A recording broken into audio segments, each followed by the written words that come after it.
Welcome to Bizarre Bites, where we take you on a culinary journey through Europe's strangest traditional dishes. From fermented fish that could knock you out to maggot-infested cheese that's still wriggling, brace yourself for some truly bizarre bites. So, buckle up! Get ready for an unforgettable food adventure that'll have you gagging and gasping for air in equal measure. You've been warned. First up, we're heading to the beautiful island of Sardinia, Italy. But don't let the stunning scenery fool you, because we're about to meet a cheese so pungent, so alive, it'll make your skin crawl. I'm talking about Kasu Marzu, the cheese that's literally crawling with live maggots. This is pecorino cheese deliberately infested with cheese fly larvae.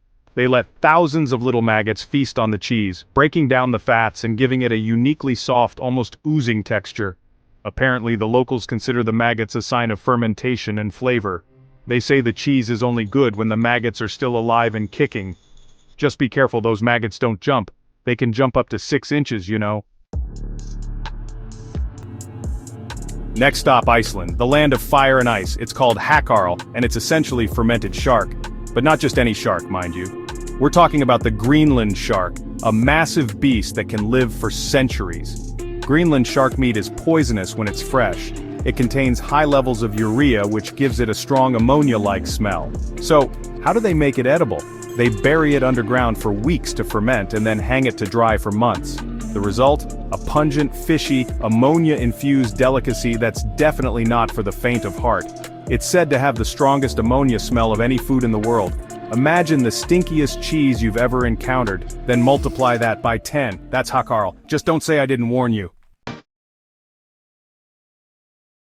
Let's hop over to the UK and Ireland now, where they've got a breakfast treat that's not for the squeamish black pudding.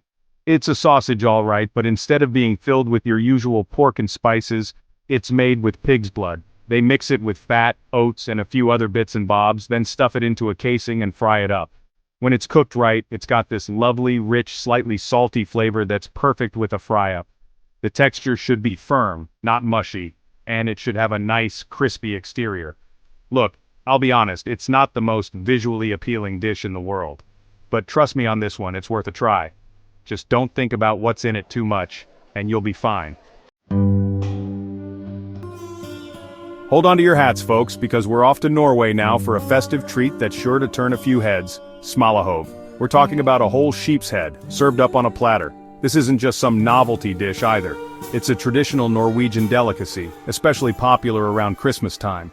They take the entire head of a sheep, singe off the fleece, salt it, smoke it, and then boil or steam it until it's cooked through. They say you're supposed to start with the cheeks and eyes, which are considered the best bits.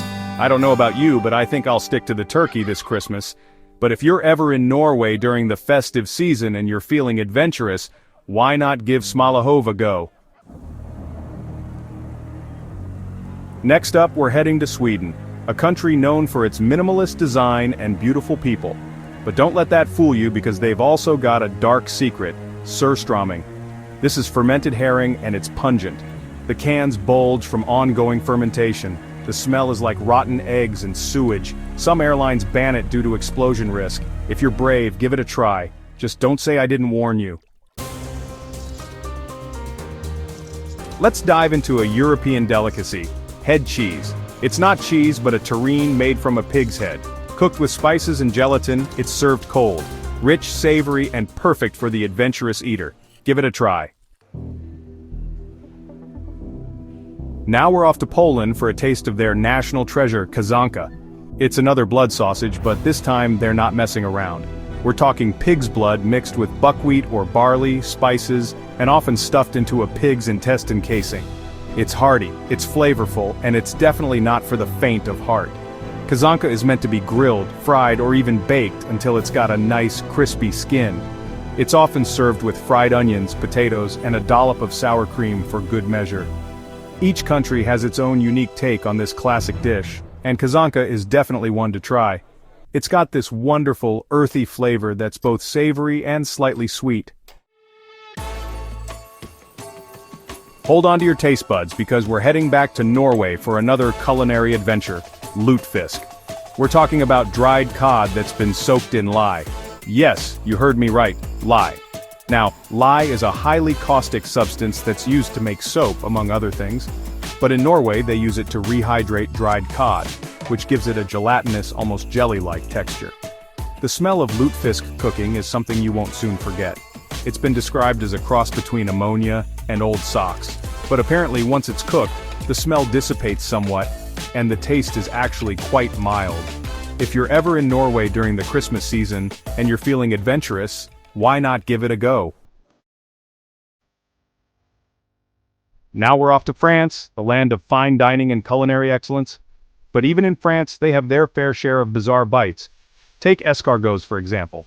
Yes, I'm talking about snails. These are special edible snails that are carefully cooked in a rich buttery garlic sauce.